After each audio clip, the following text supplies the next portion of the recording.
believe in miracles. I believe all my heart's desires will come true.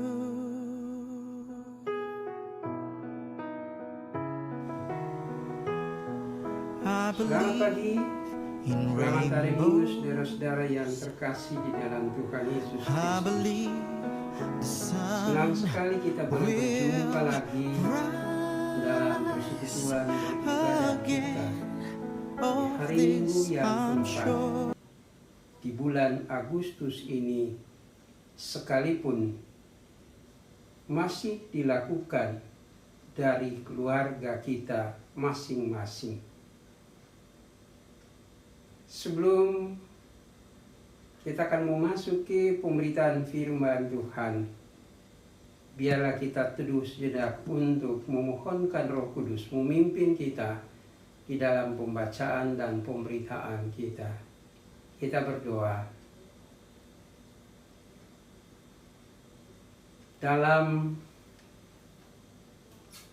pengawalan Tuhan atas kehidupan kami, pendampingan Bapa yang Maha Kudus bagi hidup ini, kami patut bersyukur ya Bapa yang Maha Kudus, karena pagi hari yang indah ini kami boleh ada sebagaimana kami ada untuk sujud menyembah Tuhan dalam ibadah kami sebagai umat-Mu sekalipun dari rumah tangga kami masing-masing. Saatnya untuk kami mau mendengarkan firman Tuhan. Kami percaya bahwa Roh Kudus Tuhan akan menuntun kami, memberikan pengertian buat kami semua, sehingga dikala kami membaca dan memahami firman ini, hidup kami selalu terarah untuk meyakini bahwa Kristus itulah Tuhan dan Juru Selamat dunia yang patut kami beritakan, kami sampaikan bagi dunia ini. Terpujilah nama-Mu Bapa kekal selama-lamanya. Amin. Saudara-saudara, bacaan kita di pagi hari yang indah ini diambil dari Injil menurut karangan Matius. Matius pasal yang ke-16 pada ayatnya yang ke-13 sampai ayat yang ke-20. Demikian bunyinya. Setelah Yesus tiba di Kaisaria Filipi, Ia bertanya kepada murid-muridnya, kata orang, siapakah anak manusia itu? Jawab mereka, ada yang mengatakan Yohanes Pembaptis, ada juga yang mengatakan Elia, dan ada pula yang mengatakan Yeremia atau salah seorang dari para nabi. Lalu Yesus bertanya kepada mereka, tetapi apa katamu? Siapakah aku ini? Maka jawab Simon Petrus, engkau adalah Mesias, anak Allah yang hidup. Kata Yesus kepadanya, berbahagialah engkau Simon bin Yunus, sebab bukan manusia yang mengatakan itu kepadamu, melainkan Bapa-Ku yang di sorga. Dan aku pun berkata kepadamu, engkau adalah Petrus, yang di atas batu karang ini aku akan mendirikan jemaatku, dan alam maut tidak akan menguasainya. Kepadamu akan kuberikan kunci kerajaan sorga. Apa yang kau ikat di dunia ini akan terikat di sorga, dan apa yang kau lepaskan di dunia ini akan terlepas di sorga. Lalu Yesus melarang murid-muridnya supaya jangan memberitahukan kepada siapapun bahwa Ia adalah Mesias. Demikianlah firman Tuhan. Terpujilah Kristus Yesus. Jemaat yang Tuhan Yesus kasihi, tinggal beberapa waktu lagi kita akan memasuki bulan-bulan yang berakhiran Ber. Pertanda bahwa suasana Natal akan mulai terasa dengan adanya kidung-kidung pujian, kidung-kidung Natal, khususnya di daerah-daerah yang mayoritas penduduknya beragama Kristen. Mungkin menghadapi suasana seperti itulah saudara-saudara, Baki memberikan kepada kita bacaan tadi dengan tema Allah membaharui gereja agar menjadi berkat bagi sesama. Kalau kita sandingkan tema ini dengan perikop bacaan kita tadi, ada sebuah pertanyaan yang muncul kepada kita. Pada bagian manakah dari perikop bacaan yang kita bacakan tadi yang menggambarkan ada pembaharuan Allah bagi gerejanya? Atau dengan kata lain, bagian mana yang menyatakan bahwa Allah membaharui gereja supaya berarti dan menjadi berkat bagi sesama? Saudara-saudara, berbicara tentang gereja berarti berbicara tentang persekutuan orang-orang yang mengaku percaya pada Kristus selaku Tuhan dan Juru Selamat. Dan itu berarti berbicara tentang gereja. Berarti kita berbicara tentang tugas dan tanggung jawab orang Kristen untuk memberitakan Kristus yang tersalib, Kristus yang mati dan bangkit demi keselamatan umat manusia, saudara-saudara. Itulah sebabnya kalau kita baca dalam ayat yang ke-18 bacaan kita tadi, Yesus katakan kepada Petrus, engkaulah Petrus, dalam bahasa Yunani Petra, yang berarti batu karang. Dan di atas batu karang itulah Yesus akan mendirikan atau membangun jemaatnya. Jadi pada waktu itu para murid belum disebut sebagai jemaat atau gereja. Gereja itu belum lahir. Gereja itu baru ada setelah Yesus mengutus para muridnya untuk memberitakan Injil kerajaan Allah itu setelah kematian dan kebangkitannya, yang boleh kita baca dalam Yohanes 20 ayat 21 sampai 23. Juga sebelum ia naik ke sorga, Kisah Rasul 1 ayat 8 dan 15. Bahkan secara nyata gereja itu nampak pada peristiwa Pentakosta, Kisah Para Rasul pasal yang kedua. Kalau begitu saudara-saudara, apa yang Allah perbaharui? Yang diperbaharui Allah itu adalah pola pikir, karakter, pandangan, bahkan pola hidup para murid Tuhan Yesus. Karena mereka adalah embrio. Mereka adalah janin atau bibit yang sementara disemai bagi pertumbuhan jemaat Tuhan nanti. Inilah yang nampak dalam percakapan Tuhan Yesus dengan para murid-Nya. Hal ini penting, saudara-saudara, karena sudah kurang lebih 2 tahun para murid hidup bersama dengan Tuhan Yesus, menyaksikan berbagai mujizat yang Yesus lakukan, mendengarkan pengajarannya,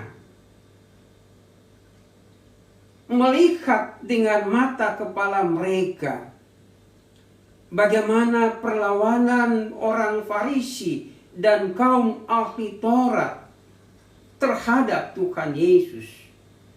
Bahkan banyak orang yang menolak Yesus hanya karena sebuah perkataan Yesus, "Akulah anak Allah."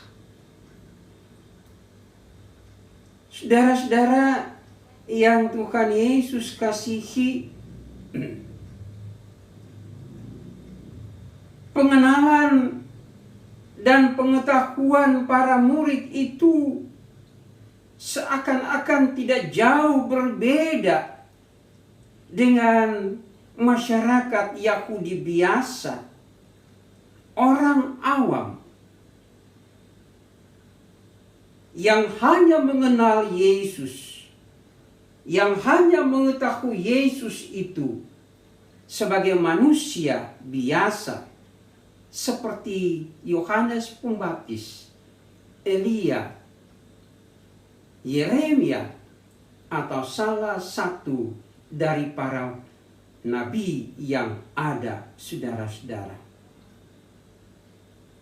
Bagaimana mungkin para murid dapat membangun jemaat Allah itu kalau pengenalan dan pengetahuan mereka begitu dangkal terhadap Yesus?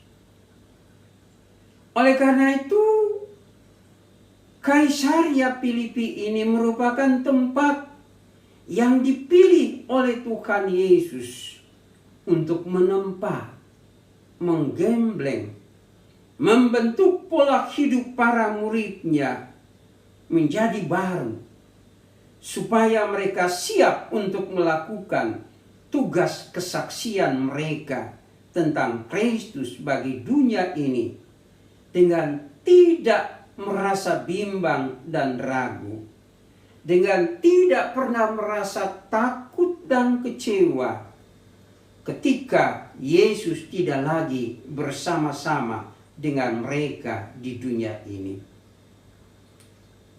Jemaat yang Tuhan Yesus kasihi, oleh karena itulah ada beberapa hal yang perlu kita hayati dari percakapan Tuhan Yesus dengan para murid-Nya sebagai dasar atau landasan bagi kita semua dalam pelaksanaan tugas pelayanan dan kesaksian kita sebagai gereja masa kini. Hal yang pertama Yesus mau katakan begini.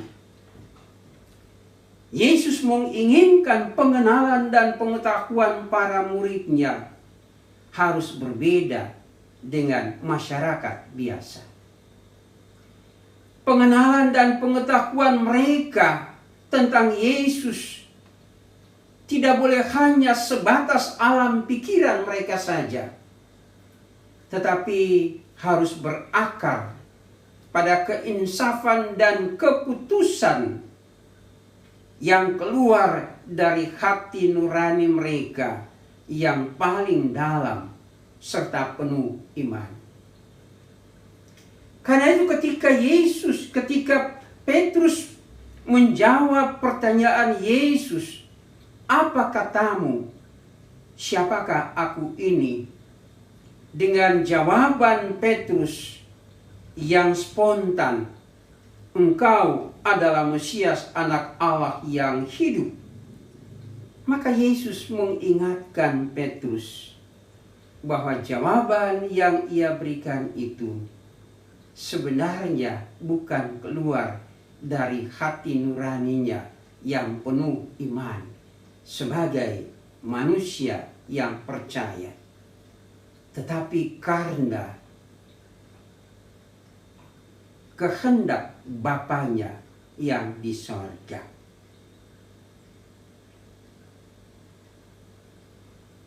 Saudara-saudara, hal ini penting bagi kita karena acap kali pengakuan dan pengetahuan kita, pengenalan kita terhadap Tuhan Yesus pun tidak jauh berbeda dengan murid-murid dan orang-orang Yahudi di masa lampau, saudara-saudara.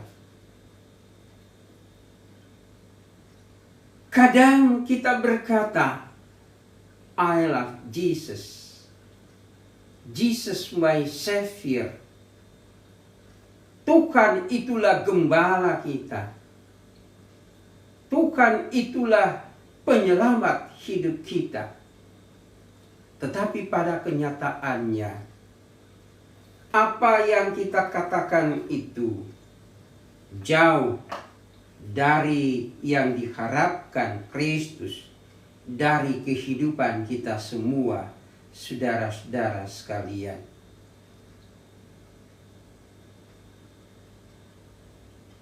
Bapak Ibu Saudara yang terkasih dalam Tuhan Yesus, kita diingatkan supaya jangan sampai pengenalan dan pengetahuan kepada kita itu dijawab oleh Tuhan, seperti juga Yesus menjawab Simon Petrus, "Enyalah iblis, engkau batu sandungan bagiku." Ayat 21 sampai 23 Matius 16 ini boleh kita baca. Artinya Yesus tidak menghendaki hal itu.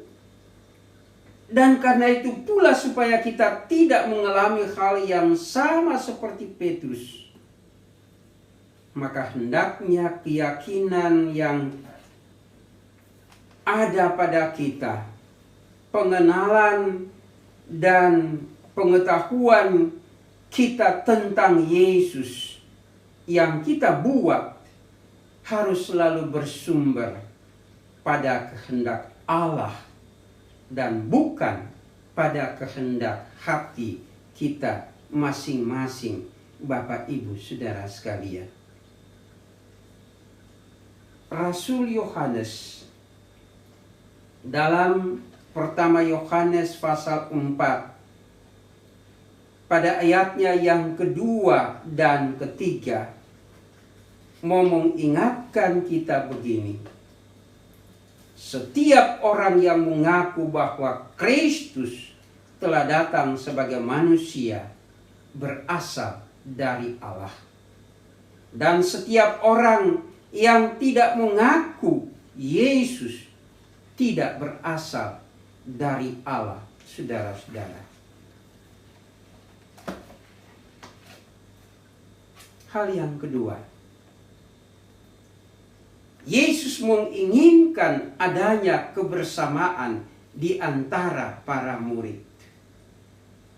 Tidak boleh ada yang merasa diri lebih daripada yang lain.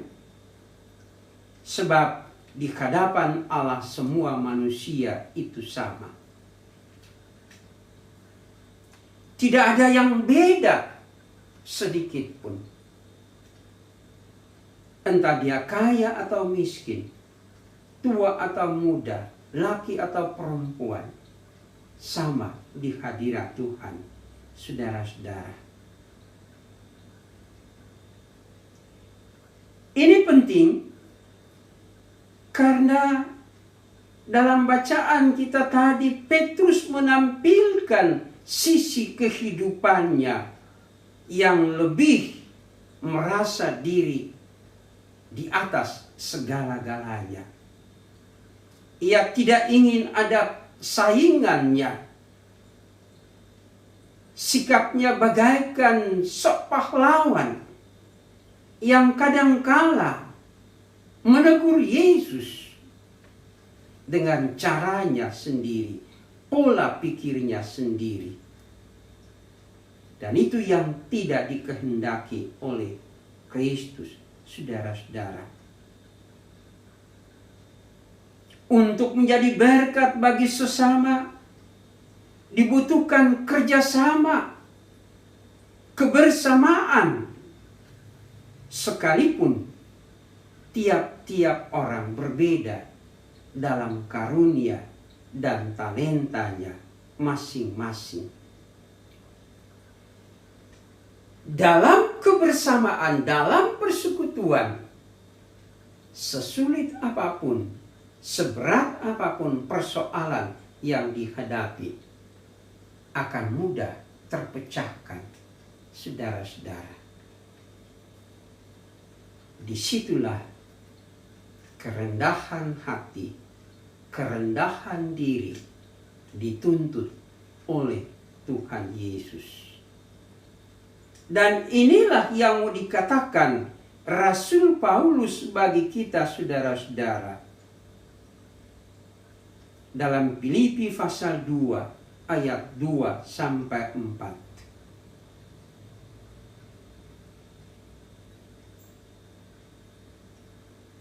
Hendaklah kamu sehati sepikir, dalam satu kasih, satu jiwa, satu tujuan, dengan tidak mencari kepentingan sendiri atau puji-pujian yang sia-sia. Sebaliknya, hendaklah dengan rendah hati yang seorang menganggap yang lain lebih utama daripada dirinya sendiri. Dan janganlah tiap-tiap orang hanya memperhatikan kepentingannya sendiri, tetapi kepentingan orang lain juga. Saudara-saudara, inilah pula yang mau Yesus inginkan dari kita.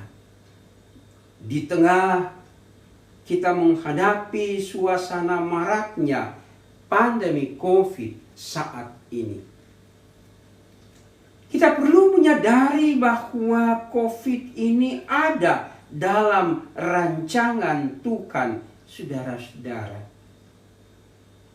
Kalau kita baca dalam Yeremia pasal 16, di situ dikatakan bahwa Allah membuat umatnya itu dengan penderitaan karena berbagai penyakit yang ada. Dan itu berarti rancangan Allah ada juga dalam keberadaan hidup kita masa kini. Dan karena itu kita harus mengutamakan keinginan Allah daripada keinginan kita masing-masing. Jangan kita bersikap sok pahlawan seperti Petrus, tetapi kita menjadi orang-orang yang rendah hati, penuh kelemah lembutan, supaya lewat kehadiran kita, orang lain merasa sukacita dan bahagia. Yang ketiga atau yang terakhir, selaku gereja, kita memiliki tanggung jawab seperti Petrus, yakni menjadi pembawa berita tentang perbuatan besar dari Tuhan Yesus bagi dunia ini. Karena kepada kita pun dikatakan, Allah akan memberikan anak kunci kerajaan sorga, yaitu hidup kita sendiri, untuk bisa menjadi berkat bagi sesama kita. Dengan kata lain, untuk bisa membawa orang lain pada pengenalan dan pengetahuan mereka yang benar dan sungguh kepada Allah yang penuh iman, maka kita harus mempersiapkan diri kita dengan iman yang teguh pada Kristus, saudara-saudara. Sebab dikatakan pada ayat-ayat terakhir.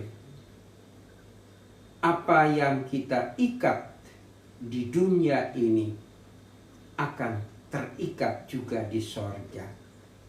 Dan apa yang kita lepaskan di dunia ini akan terlepas juga di sorga. Artinya, apa yang baik yang kita lakukan di dunia ini akan disetujui dan diakui oleh Bapa di sorga. Sebaliknya, jika hal itu merupakan hal yang berbau dosa dan jahat yang kita lakukan di dunia ini, maka hal itu akan ditolak, tidak disetujui dan diakui dan dibuang dari sorga, saudara-saudara. Semoga ini menjadi pengalaman yang indah bagi pelayanan, tugas, panggilan kita semua selaku orang pilihan Allah di dunia ini, supaya Tuhan dimuliakan dan kita boleh menjadi berkat bagi sesama kita, saudara-saudara. Selamat hari Minggu, Tuhan Yesus memberkati. Amin. Kita berdoa. Bapa, terima kasih. Sapaan firman Tuhan mengantarkan kami untuk memahami jati diri kami sebagai anak-anak pilihan Kristus sendiri. Pengenalan dan pengetahuan kami terhadap Kristus harus utuh keluar dari hati nurani kami yang penuh iman.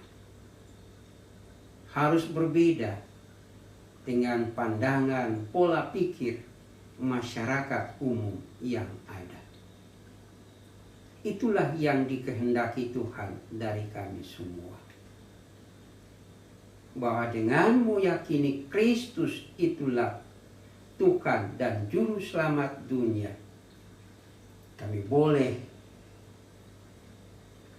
membangun jemaat Tuhan di tengah-tengah dunia ini, supaya lewat kehadiran umat-Mu Tuhan dikenal, dipuji, dan dimuliakan oleh orang banyak. Berikan bagi kami sikap kebersamaan, saling menghargai, menghormati seorang terhadap yang lain.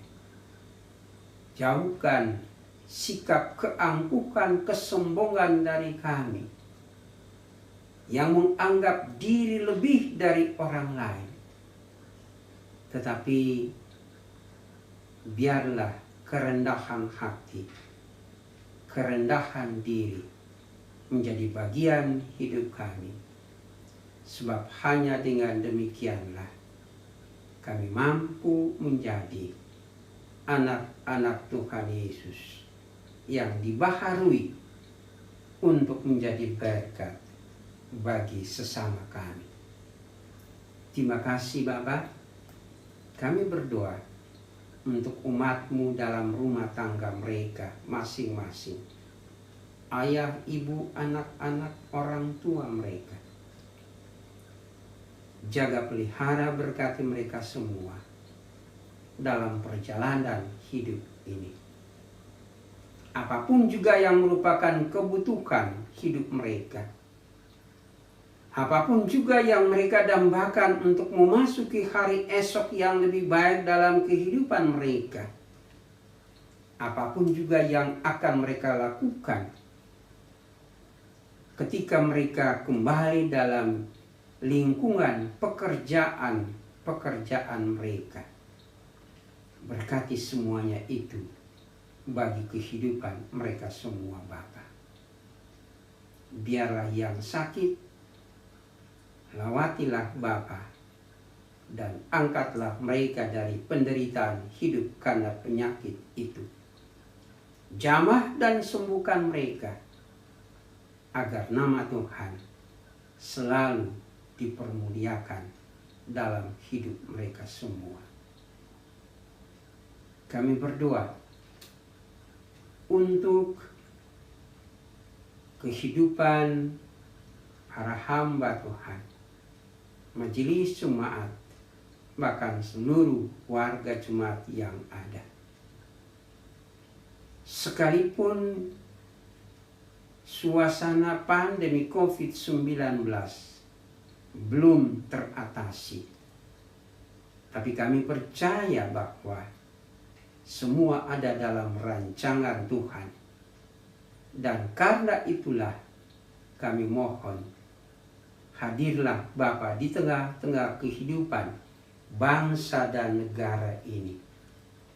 Siapkanlah pemerintah dan bangsa kami dengan kebijaksanaan mereka untuk mengatasi persoalan ini Bapa.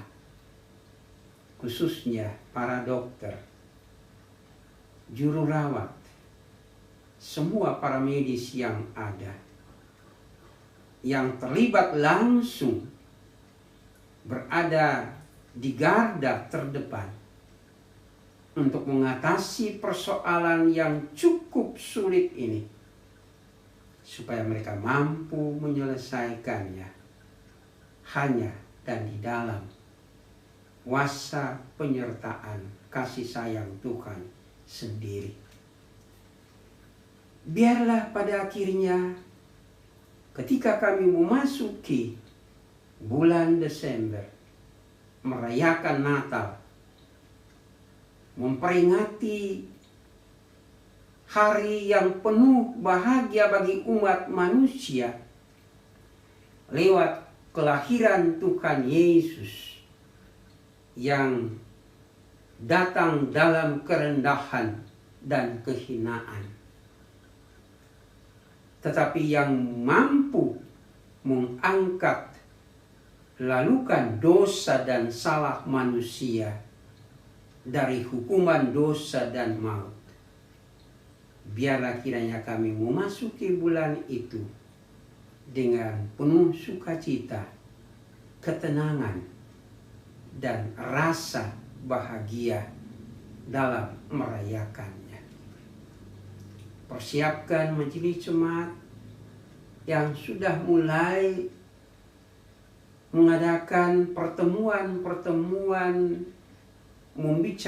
membahas kesiapan untuk beribadah di gereja menghadapi bulan-bulan tersebut.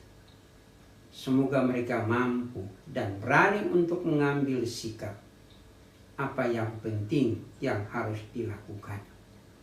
Bukan karena mereka, tapi biarlah kehendak Tuhan yang berlaku dalam hidup mereka semua. Memberkati mereka yang berulang tahun pribadi maupun ulang tahun pernikahan. Memberkati mereka yang boleh bersuka cita karena kenaikan pangkat, golongan, kedudukan, jabatan yang ada. Mereka yang sukses dalam usaha-usaha mereka, pendidikan mereka, bahkan mereka yang bersuka cita karena pertambahan jumlah anggota keluarga. Jalani hidup itu bersama dengan mereka. Ingatkan mereka bahwa yang mereka miliki itu adalah tanda kasih setia Tuhan atas hidup mereka yang patut disyukuri oleh mereka senantiasa. Terima kasih Bapak. Tolong kami semua untuk memasuki minggu yang baru ini dengan segala keberadaan hidup kami. Biarlah keselamatan dari Tuhan itulah yang membungkusi seluruh perjalanan hidup kami ke depan. Sebab hanya di dalam bungkusan keselamatan Allah itulah kami beroleh kemerdekaan, kebebasan.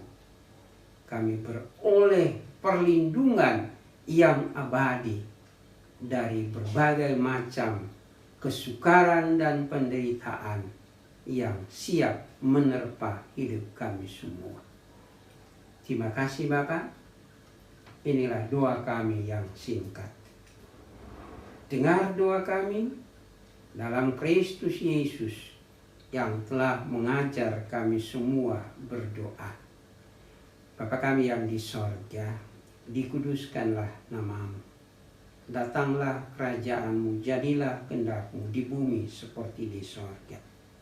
Bila kami pada hari ini makanan kami yang secukupnya, dan ampunilah kami akan kesalahan kami, seperti kami juga mengampuni orang yang bersalah kepada kami. Dan janganlah kami dalam pencobaan, tetapi lepaskanlah kami daripada yang jahat. Karena Engkaulah yang punya kerajaan dan kuasa dan kemuliaan sampai selama-lamanya.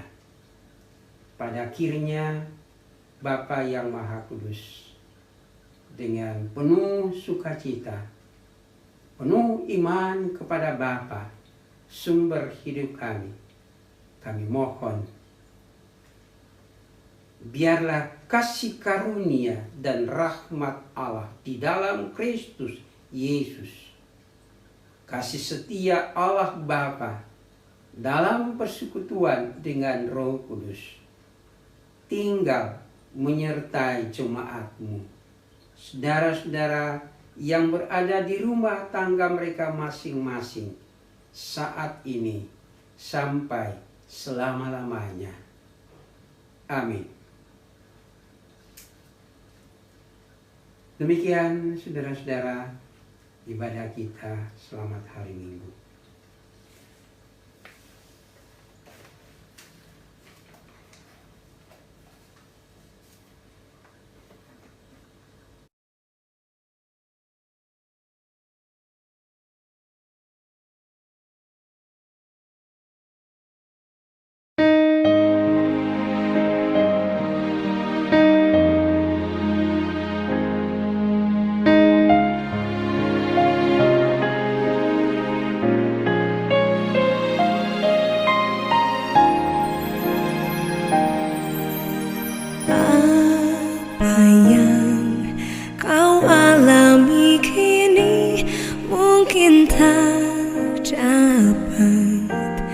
Engkau mengerti cobaan yang engkau alami tak melebihi kekuatanmu.